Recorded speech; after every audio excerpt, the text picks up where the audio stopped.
विद्यार्थियों, आप देख रहे हैं अर्धवार्षिक पेपर 2022-23 का हिंदी अनिवार्य का 11वीं क्लास का। इसका सॉल्यूशन देख लेते हैं। इसमें कैसे प्रश्न आए थे। एक जिले में हुआ है और मैंने आपको हर बार बताया कि 33 जिलों में 33 तरह के अलग अलग पेपर होते हैं हर सब्जेक्ट के। और आप सोच रहे हैं कि आपका हिंदी का हुआ है तो सभी जगह पे पूरे राजस्थान में हिंदी का हुआ होगा। ये आपकी गलतफहमी है। कहीं पर केमिस्ट्री हुआ है, कहीं पर फिजिक्स हुआ है, कहीं पर मैथ हुआ है, कहीं पर आपका आज इंग्लिश हुआ है, ठीक है, और कहीं पर संस्कृत हुआ है, कहीं पॉलिटिकल साइंस हुआ है। तो इस तरह से आपका जो आज पेपर है वो 33 जिलों में सेम पेपर नहीं होता है, अलग अलग होते हैं, ध्यान रखना है। देख देख कर वादा विविध देखो, ये वाला जो पैराग्राफ है ना, ये सप्लीमेंट्री जो एग्जाम हुआ था उसमें से लिया गया है। चलो, कोई दिक्कत नहीं है, बहुत छोटा सा गद्यांश है। उपयुक्त गद्यांश का जो है शीर्षक आपको बताना है।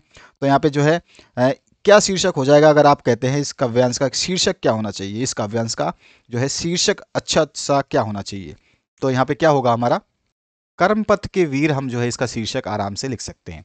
विघ्न बाधाओं से नहीं घबराते हैं, उनकी विशेषताओं को लिखना है। तो यहाँ पे हम कह सकते हैं जो कर्मवीर होते हैं वो विघ्न बाधाओं से नहीं घबराते हैं। जो कर्मवीर होते हैं वो विघ्न बाधाओं से नहीं घबराते हैं। उनकी विशेषता क्या है कि वे जो है भाग्यवादी ना होकर के कठिन परिश्रमी और वीर और धीर वीर और दृढ़ निश्चयी और आन बान निभाने वाले होते हैं। ठीक है, ये विशेषताएं हो गई। चबा लेते हैं लोहे का चना से क्या आस से है। तो चबा लेते हैं यानी कि अत्यधिक कठिन एवं असाध्य काम करना, ये इसका आशय है। ठीक है, मतलब वो ऐसा काम करते हैं जो बहुत ही अधिक कठिन है, असाध्य है। इसीलिए जो है इस मुहावरे को यहाँ पे प्रयोग किया गया है। चिलचिलाती धूप से चांदी बना लेने से क्या संदेश व्यक्त हुआ है, ये आपको बताना है। तो देखो, यहाँ पे संदेश जो व्यक्त हुआ है, विपरीत या कठिन परिस्थितियों को अनुकूल बना करके जो कर्मवीर होते हैं वो जीवन को सफल बना देते हैं और सदा जो है दृढ़ निश्चय बन करके जो है वो अपना संकल्प को निर्वाह करते हैं। इसके बाद जो नेक्स्ट क्वेश्चन है, प्रस्तुत काव्यांश में क्या संदेश दिया गया है। तो यहाँ पर जो है इसमें संदेश ये दिया गया है प्रस्तुत काव्यांश में कि जो कर्मशील होते हैं, धीरवीर होते हैं, आन बान वाले महापुरुष होते हैं, वो विपरीत परिस्थितियों में अपने कर्म पथ पर जो है आगे बढ़ते जाते हैं। इसके बाद आते हैं नेक्स्ट क्वेश्चन की तरफ। नेक्स्ट जो क्वेश्चन है, प्राचीन काल में भारतीय नारी का स्वरूप। देखिए, ये वाला पैराग्राफ आया है, इसमें आप आंसर देख लेते हैं। पहला जो क्वेश्चन पूछा गया, प्राचीन काल में भारतीय नारी का स्वरूप कैसा था। तो प्राचीन काल में भारतीय नारी का स्वरूप जो है समादरणीय और अदुगिनी रूप में प्रतिष्ठापूर्वक था। पूरा लाइन लिखा हुआ आपके पैराग्राफ में, और सभी धार्मिक कार्यों में सम्मान दिया जाता था इनको। ठीक है, इसके बाद प्राचीन काल में नारी किन किन रूप में मानी जाती थी। नारी किन किन रूपों में माना जाता था नहीं होगा यहाँ पे, नारी को किन किन रूपों में माना जाता था। अच्छा, तो प्राचीन काल में नारी को जो है लक्ष्मी, सरस्वती, दुर्गा, इन तीनों रूपों में माना जाता था। वर्तमान काल में स्त्री की स्थिति में क्या परिवर्तन हुए हैं। तो यहाँ पर हम कह सकते हैं कि जो वर्तमान काल है, अगर आप पैराग्राफ देखोगे, इस वर्तमान काल में देखोगे तो देखो, ये प्राचीन काल का तो हमने बता दिया कि जो लक्ष्मी, सरस्वती और दुर्गा के रूप में मानी जाती है। और अभी वर्तमान काल की अगर हम बातें करें तो यहाँ पे देखो आप, वर्तमान काल में ज्ञान विज्ञान और शिक्षा, स्त्री शिक्षा का प्रसार होने से नारी शोषण उत्पीड़न के विरुद्ध जो है जागरूकता उत्पन्न हुई है। तो ये है वर्तमान काल में जो परिवर्तन हुआ है वो यहाँ पर हम लिख सकते हैं। और समाज में व्याप्त विकृत रूढ़ियों और कुप्रथाओं से मुक्त होकर नारी किसमें सहभागी बन रही है। तो यहाँ पर जो हम क्या कह सकते हैं कि वर्तमान काल में जो नारी है वो सब कुछ छोड़ करके, हर चीज़ जो है अपना जो है मुक्त होकर के, रूढ़ियों से जो है वो अनेक विकृतियों से मुक्त होकर के जो है नारी सन्मुख बन करके राष्ट्र के उत्थान में सहभागी बन रही है। बस इतना लिख दोगे कि राष्ट्र के उत्थान में सहभागी बन रही है, बस इतना लिख दोगे तो भी आपका आंसर सही माना जाएगा। इसके बाद जो है उपयुक्त गद्यांश का उचित शीर्षक आपको लिख देना है। तो इसका उपयुक्त गद्यांश का शीर्षक हो जाएगा भारतीय नारी तब और अब। तब और अब, भारतीय नारी तब और अब, ध्यान रखना, तब और अब, ये जरूरी है, ये तो बहुत इंपॉर्टेंट है।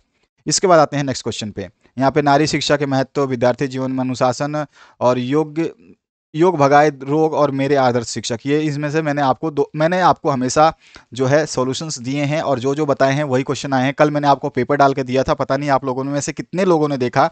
सबसे पहला जो है मैंने बताया था कि मलेरिया, डेंगू, चिकनगुनिया के उपचार हेतु चिकित्साओं की टीम भेजने के लिए कार्यालय पत्र लिखना था। ये क्वेश्चन मैंने बताया था, ये आ चुका है। ठीक है, और नगर पालिका कलेक्टर कखग की ओर से जो जिला कलेक्टर महोदय को नगर पालिका क्षेत्र में घूमने वाले आवारा पशुओं की रोकथाम के लिए उचित कार्यालय पत्र लिखना है। समाचार लेखन के 6 प्रकार कौन से होते हैं, ये भी मैंने कल बताया था कि ये आएगा क्वेश्चन। अपने विद्यालय में इस वर्ष आयोजित हुए वार्षिक उत्सव पे जो है प्रतिवेदन तैयार करना है। और समाचार माध्यम के 3 प्रकार कौन कौन से हैं उनको समझा देना है। ठीक है, दृश्य है, श्रव्य है, और एक आपका दृश्य श्रव्य दोनों है। ठीक है, तीनों को आप समझा देंगे। इसके बाद में ग खंड जो है, इसमें आपसे काव्यांश को पढ़ना है और उत्तर दे देने हैं। काव्यांश आपके सामने है, क्वेश्चंस आपके सामने हैं, उत्तर की आवश्यकता आप आराम से कर सकते हैं क्योंकि ये बुक से हैं सारे के सारे। इसी का अथवा पाठ में भी आपको दिया गया है, यहाँ पे एक गद्यांश दिया गया है, काव्यांश दिया गया है, कविता दी गई है, और इस कविता को पढ़ने के बाद में जो यहाँ पर प्रश्नों के उत्तर देने। और मैंने जो क्वेश्चंस दिए थे उनमें से सारे क्वेश्चंस आ रहे हैं, तो बड़े ध्यान से पढ़ा करो यार। आप लोग पढ़ते नहीं हो और फिर बाद में सोचते हो कि आपके अच्छे नंबर आ जाए, तो ये आपकी समस्या है। और यहाँ पर जो है आपका निम्नलिखित काव्यांश को पढ़कर दिए गए प्रश्नों के उत्तर देने, तो यहाँ पे भी काव्यांश है। और यहाँ पर जो है आपको पूछा गया है मीरा, जो लोग मीरा को बावरी क्यों कहते थे, इस पद का भाव सौंदर्य जो आपको लिख देना है। इसका अथवा पाठ में फिर से आपको दिया गया एक छोटी सी कविता, और इसमें भी आपके क्वेश्चंस पूछे गए हैं। इन क्वेश्चंस के आंसर दे देने, 2-2 4 नंबर मिल जाएंगे। और पठित कविताओं के आधार पर विषय वस्तु से संबंधित दिए गए प्रश्नों के उत्तर देने हैं। यहाँ पर वे आंखें कविता में किसान की पीड़ा के लिए किन्हें जिम्मेदार बताया गया है, और कवि ने चंपा की किन किन विशेषताओं का वर्णन किया है।